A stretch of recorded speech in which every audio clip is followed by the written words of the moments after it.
ሰላም እንዴት አላችሁ? ዩናይትዳውያን እንግዲህ የኢኒዮሶች ጉዳይ ማይክል ካሪክን ወይም ደግሞ እሱ የሚመራውን ቡድን እያከሸፈው ይገኛል። በዚህ ጉዳይ ላይ የተወሰኑ ነጥቦችን እናነሳለን። የማንቸስተር ዩናይትድ ደጋፊዎች ክለቡ በዚህ ክረምት ወቅት በሚያሳየው የወጪ ማነስ ወይም ደግሞ ተጫዋቾችን ያለ መግዛት ግራ ተጋብተዋል። የ25-26 የውድድር ዘመን ሲጠናቀቅ ማይክል ካሪክ ቀይ ሰይጣናቶቹን በደረጃ ሰንጠረዡ 3ኛ ደረጃ ላይ እንዲያጠናቀቁ እንዲጨርሱ ካደረገ በኋላ በማንቸስተር ዩናይትድ ዘንድ ትልቅ ተስፋና ትልቅ የወደፊት ነገር ተፈጥሮ ነበረ። ትልቅ ህልም ወደ ቻምፒየንስ ሊግ መመለሱ የአውሮፓ እግር ኳስን ወደ ኦልትራፎርድ የመለሰው ሲሆን ደጋፊዎችም የሊጉን ዋንጫ ስለመፎካከር ማውራት ጀምረን ነበረ። ሰር ጂም ራትክሊፍ ክለቡን ከተቆጣጠሩበት ጊዜ ጀምሮ ደጋፊዎች ክለቡ በ2028 በሚከበረው 150ኛ ዓመት የምስረታ በዓል ላይ የፕሪሚየር ሊግ ዋንጫን ወደ ማንቸስተር ዩናይትድ ለመመለስ ታስቦ ስለተቀረጸው ፕሮጀክት 150 ገለጻም ተደርጎላቸው ነበረ። ኢኒዮስ በዚህ ክረምት ወቅት ተጨማሪ ወጪ ባለማድረጋቸው ማይክል ካሪክን እያከሸፉት ነው። በርካታ የማንቸስተር ዩናይትድ ደጋፊዎች ያንን ይስማሙበታል። ማንቸስተር ዩናይትድ የተጣራ ወጪው አሁን ላይ እስካሁን 45 ሚሊዮን ፓውንድ ብቻ ነው።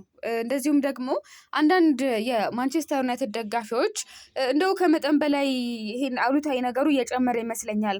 የዝውውር መስኮቱ ገና አልተዘጋም እያሉ ቢሆንም ስራዎች በሚሰሩበት ጊዜ የሐሜት ወሬ ሳይበዛባቸው በፍጥነት ያንን ነገር ይለውጡታል የሚል እምነት አላቸው። ገሚሱ ደግሞ ኢኒዮሶች እንግዲህ ለምን እንደተወቀሱ አልገባኝም። ለ2 ዓመታት በቻምፒየንስ ሊግ አልተሳተፉም። በስፖንሰርሺፕ ስምምነቶችም ብዙ ገንዘብ አጥተዋል። ለአዲሱ ስታዲየም ፋይናንስ ከፍተኛ ዕዳ ወጪም አለባቸው። ገንዘብ ከሌለ ደግሞ የለም ነው የሚሉም አሉ። ለኢኒዮሶች እንደ ምክንያትነት የሚያቀርቡ ደጋፊዎች አሉ። ዞሮ ዞሮ ግን አብዛኛው ደጋፊ ማለት በሚቻል ሁኔታ አሁን ላይ በጣም ወቀሳዎች እየታዩ ነው። በተለይ ደግሞ የአሰልጣኝ ሩበን አሞሪም ቡድን ኤሲ ሚላን ዩናይትድን እንደዛ ከገረፈው በኋላ በጣም ብዙ ነገሮች ተነስተዋል። እስከ ዝውውሩም ጉዳዮች ተቀዛቅዞ ነበር። ኤሲ ሚላን ካሸነፈ በኋላ ነው ማንቸስተር ዩናይትድን በጣም ብዙ ክፍተቶች የታዩት። በጣም በብዙ ቦታ ላይ አማካይ ላይ በጣም ብዙ ነገሮች ጎልተው እንዲወጡ አድርጓል። ሩበን በመሸነፉ ደስተኛ ነን የሚሉ በርካታ የማንቸስተር ዩናይትድ ደጋፊዎችም አሉ። እንዲህ አይነት ነገሮችን ፍትትት አድርጎ አሳይቷል። ኢኒዮስ የራሳቸውን የ2028 ቅድ እንግዲህ እየገለጹ ነው። ዞሮ ዞሮ ገልጸውም ብቻ አልቀሩም፣ እሱንም እየገደሉት ነው። ዩናይትድ በካሪክ ስር ያሳየው ማንሰራራት ሩበን አሞሪም ክለቡ በፕሪሚየር ሊግ ታሪኩ ዝቅተኛውን ደረጃ ይዞ እንዲያጠናቅቅ ካደረገ ከጥቂት ወራት በኋላ ፕሮጀክት 150 እውን ሊሆን እንደሚችል ፍንጭ ሰጥቶ ነበር፣ አሳይቶም ነበር። ካሪክ ከተሾመ ጀምሮ ከምንም በላይ ብዙ ነጥብ የሰበሰበ የፕሪሚየር ሊግ ክለብ አልነበረም። ከማንቸስተር በላይ ክለቡ ወደ መልካም አቅጣጫ ጓዘም ነበር። እናም ድንገት ስለ ቻምፒዮንነት ማውራት እንግዲህ በደንብ ተጀምሮም ነበር። ያ ደግሞ ቅብጠት አልነበረም። የዚህ ክረምት ወቅት የዝውውር መስኮት ኢኒዮስ የአቋሙን እንግዲህ የሚያሳይበትና ዩናይትድን በጠንካራ የዝውውር እንቅስቃሴ ለዋንጫ ተፎካካሪ የሚያደርግበት ወርቃማ ዕድል ይመስልም ነበረ። በርካቶቻችን ያንንም ጠብቀን ነበር እንደ አንድ ደጋፊ። ነገር ግን አዲሱ የውድድር ዘመን እንግዲህ ሊጀመር ከ1 ሳምንት ያነሰ ጊዜ ነው የቀረው። የዩናይትድ የተጣራ ወጪ 45 ሚሊዮን ፓውንድ ብቻ ነው። እንግዲህ ብቸኞቹ አዲስ ፈራሚዎች አንድሬ ሳንቶስ፣ ዩሪ ቴሌማንስ እና ታይናን ቶምሰን ናቸው። በወረቀት ደረጃ ዩናይትድ ምንም አይነት የተጫዋች ስብስብ ጥልቀት አልጨመረም። ሳንቶስ እና ቴሌማንስ የመጡት ካስሜሮን እና እንግዲህ ጉዳት የደረሰበትን ማኑኤል ኡጋርቴ ለመተካት ነው። ስለዚህ ካሪክ በ26-27 ውድድር ዘመን በ4 ውድድሮች ላይ ፎካከር ቢሆንም ባለፈው ዓመት የነበረው ያንኑ የተጫዋች ስብስብ መጠን ነው ያለው። ማንቸስተር ዩናይትድ በ26-27 በፕሪሚየር ሊግ በስንተኛ ደረጃ ያጠናቅቃል ሲል ዩናይትድ ኢንፎከስ ጥያቄ አቅርቦ ነበረ። በርካታ የማንቸስተር ዩናይትድ ደጋፊዎች ደግሞ በቂ የማጥቃት ኃይል አላቸው ብዬ አላስብም፣ በተጨማሪም አሁንም በጣም ብዙ ግቦችን ያስተናግዳሉ፣ ስለዚህ መገመት አልችልም የሚሉ አሉ። እንደዚሁም ደግሞ የመጀመሪያዎቹ 5 ውስጥ መስኮቱ ከመዘጋቱ በፊት የቀኝና የግራ መስመር ተከላካይ ሌላ አማካኝና አጥቂ ካልገዙ ከዚህ የተሻለ አይሆኑም ብሏል። እንደውም እንግዲህ ልብ ወይስ አይምሮ?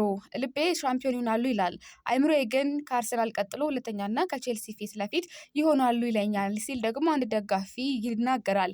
ልብ ወይስ አይምሮ? እናንተ የትኛውን ታምናላችሁ? ልቤን አምነዋለሁ ወይስ አይምሮዬን አምነዋለሁ ነው የምትሉት? ይሄ ደጋፊ ልቤ እንደሚበላ ይነግረኛል ይላል። ግን ደግሞ ለመብላት ራሱ እኮ ብዙ ርቀቶች መሄድ አለበት። ዋንጫ ለመብላት ራሱ ተፎካካሪ መሆን አለበት።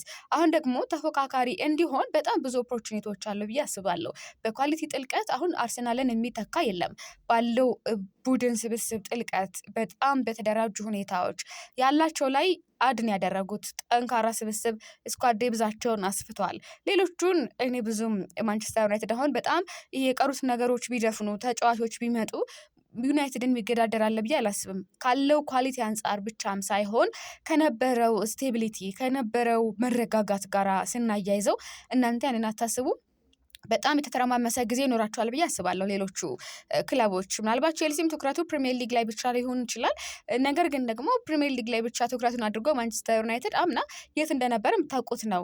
ማንቸስተር ሲቲም እንደው በአርሰናል ብትንትኑ ወጥቶ አይተነዋል። ስለዚህ ዩናይትድ ደግሞ የተሻለ ሆኖ ቢገኝ አያንስም ለማንቸስተር ዩናይትድ እና የመጀመሪያዎቹ 5 ጨዋታዎች ነጥብ ለመሰብሰብ በጣም ወሳኝ ናቸው። ማንቸስተር ዩናይትድ እንግዲህ እንደው ምን ያክል ገንዘብ አለው? እንደው የእግር ኳስ ፋይናንስ ኤክስፐርት ኪራን ማጓየር ክለቡ ከፍተኛ የዝውውር ዕዳ ቢኖርበትም ዩናይትድ በዚህ የክረምት ወቅት ወጪ ማድረግ እንደሚችል አረጋግጧል። በቂ ገንዘብ አለው፣ ለተጫዋቾች ግዢ የሚሆን አቅም አለው ሲል ነው የሚናገረው። መስኮቱ ከመከፈቱ በፊት ዩናይትድ የ250 ሚሊዮን ፓውንድ የዝውውር በጀት እንዳለው የሚገልጹ ዘገባዎች ነበሩ። ኢኒዮስ ኤሌት አንደርሰን እና ማቲያስ ፈርናንዴዝን ለመግዛት ያደረገው ጥረት ክለቡ ኢንቨስት ለማድረግ ያለውን ፍላጎት ያረጋገጠ ቢሆንም የተጠየቀው ዋጋ ምክንያታዊ ባለመሆኑ ከዝውውሮች ለመውጣት ውሳኔ ተሰጥቷል። ነገር ግን ወጪ ባለማድረጋቸው ምክንያት በማንቸስተር ዩናይትድ ደጋፊዎች ዘንድ ያለው ተስፋ እየመነመነ ነው። ስለ ዋንጫ ፉክክር የሚደረገው ወሬም ደብዝዟል። ይህም የካሪክ ጥፋት ደግሞ አይደለም። እንዲሁም ተጨማሪ ዝውውሮችን የጠየቀ ሲሆን ተጨማሪ ተጫዋች ስብስብ ጥልቀት እንደሚያስፈልግም አልፎ አልፎም ተናግሯል። እንደው ካሪክ ከዛው ከፒኤስጂ ጨዋታ ወይም ደግሞ ከአይርላንዱ ይመስለኛል ለ25 ደቂቃ ረዘም ያለ ኮንቨርሴሽን ከጋዜጠኛ ጋር ነበረው። በዛ ላይ በጣም ብዙ ነገሮችን አንስቶ ነበረ። ውትበታችንን አሁንም እንቀጥላለን ሲል የተናገረው ተጨማሪ ነገሮች ይቀሩናል፣ ጉለቶች አሉብን፣ እነዛን መድፈን አለብን። ስለዚህ ተጨማሪ ዝውውሮች እንደሚቀር ተጨማሪ ዝውውሮች እንደሚፈልግ ምክንያት አድርጎ ተናግሮ ነበረ። ስለዚህ አሁን የሱ ችግር አይደለም። ኢኒዮስ በቀላሉ ምላሽ እየሰጡ አይደለም። ደጋፊዎችም በክለቡ የውጪ ስትራቴጂ ግራ ተጋብቷል፣ እንዲሁም ተበሳጭተዋል ማለት ይቻላል። ዓላማው በ27-28 የውድድር ዘመን የፕሪሚየር ሊግ ዋንጫን ማንሳት ከሆነ በቀጣዩ የክረምት ወቅት ብቻ ሳይሆን አሁኑኑ ኢንቨስት ማድረግ አስፈላጊ ነው። እንደውም ከዓላማው ውጪ ዩናይትድ ዋንጫ ሊበላ ይችላል የሚሉ በጣም እሳቤዎች እኮ ተበራክተው ነበር ካሳየን ፐርፎርማንስ አንጻር። ግን እንደውም ጄሚ ካራገር የተናገረው ነገር ብዙዎች እንደውም እየተጋሩት ይገኛሉ። ዩናይትድ ተፎካካሪ ሊሆን ይችላል እንጂ ዋንጫ አይበላም፣ ሻምፒዮን አይሆንም ብሎ ሲነጋገር ሰሞኑን በጣም ብዙ ሰዎች ዘንድ መነጋገሪያ ይሆን ነበረ። የዩናይትድ ነገርን ስናነሳ በጣም እንደ ደጋፊ ስሜታዊ ስለምንሆን በጣም ብዙ ነገሮችን እያዋዛን እንናደዳለን። ዞሮ ዞሮ ግን ማየት መመልከት ያለብን ጉዳዮች በዚህ ስኳድ በዚህ ሂደት ውስጥ ካሪክ እንዴት ነው እነዚህን ሁሉ ጨዋታዎች ሊያደርግ የሚችለው? እጅግ በጣም ከባድ ይመስለኛል ለማንቸስተር ዩናይትድ እና ለካሪክ ለተጫዋቾችም ዘንድ ኢቨን አዲስ ለመጡ ተጫዋቾች ራሱ ለስነ ልቦናቸው ጥሩ ነው ብዬ አላስብም። ምክንያቱም ሪላክስ ሆነው እንዲጫወቱ ተጨማሪ አሁን የሆኑ ነገሮች እንኳን ቢከሰቱ ድጋፍ የሚሆናቸው ተጫዋች የለም፣ የሚቀያየሩት ነገር የለም እና የተጫዋቾች አለመሸጥ እንደዚሁ ማኑኤል ኡጋርቴም ታቅፎ ቁጭ ብለዋል። ማይክል ካሪክ ተጨማሪ ተጫዋቾች እንደውም ፋብሪዚዮ ሮማኖ እንደወጣ መረጃ ከሆነ እኔም እንዳልኳችሁ ከዚህ ቀደም ይፈልጋል እና ጫናም እንግዲህ እያደረገ ነው። ተጨማሪ ተጫዋቾች ይፈልጋለሁኝ ይምጡልኝ እያለ። ለማንኛውም ተናፋቂው የእንግሊዝ ፕሪሚየር ሊግ ሊጀመር 3 ቀን ብቻ ቀርቶታል። በአንጻሩ ማንቸስተር ዩናይትድን ደግሞ ልንመለከተው 4 ቀን ይቀረዋል። እናስ አሁንስ እንደውም ሮማኒዮ አንድ ይዞት የወጣው መረጃ ነበረ። ዩናይትድ አሁን ላይ የግራ ተመላላሽ ለማስፈረም ቅድሚያ ሰጥቶ እየሰራ እንደሚገኝ ነው። በዚህም ክለቡ ከተለያዩ እጮች ጋራ ከመጋረጃ ጀርባ ንግግሮችን እያደረገ ነው። ምንም እንኳን ሊዝ ሆል ተቀዳሚ ኢላማ ቢሆንም ኒውካስትል ግን ተጫዋቹን እንደማይለቅ በተደጋጋሚ እየጠቆመ ይገኛል። ሌሎች እጩዎችንም ለማየት እንግዲህ በምክክር ላይ ናቸው ነው የተባለው። ሶስተኛ የመሀል ሜዳ ተጫዋችን በተመለከተ ግን ጥሩ እድል ካልተገኘ በስተቀር የሚሆን አይደለም። ምናልባት ያ ነገር ሳይፈጠር ዝውውሩ ሊዘጋ ይችላል ሲል ፋብሪዚዮ ሮማኖ ዘግቧል። በጣም በዚህ ሂደት ውስጥ የማንቸስተር ዩናይትድ በርካታ ደጋፊዎች ማለት ይቻላል ከሀገር ውስጥም ከውጭም በቃ በጣም ኢነሶችን እየወቀሱ ይገኛሉ። ክለቡን ለቀው ለምን አይወጡም? ማንቸስተር ዩናይትድን እንደዚህ እያጋደሉት ነው። በጣም ገንዘብ አለማውጣት ወይም ደግሞ በጣም ብዙ ገንዘቦች ስለወጣ ልክ ነው ያን ያህል የዋንጫ ፉክክር ተፎካካሪ ይሆናል ማለት አይደለም። ግን ደግሞ አንዳንዴም እንደዚህ አይነት ነገሮች ላይ ደጋፊም ሁሉም ነገር በአንድ በሆነበት ወቅት እንዲህ አይነት ሞራል የማይነኩ ጉዳዮችን ቢያደርጉ ጥሩ ነበር። ለማንኛውም እንደተለመደው እናንተም ብሶታችሁን ሀሳባችሁን ግለጹልኝ። መልካም ጊዜ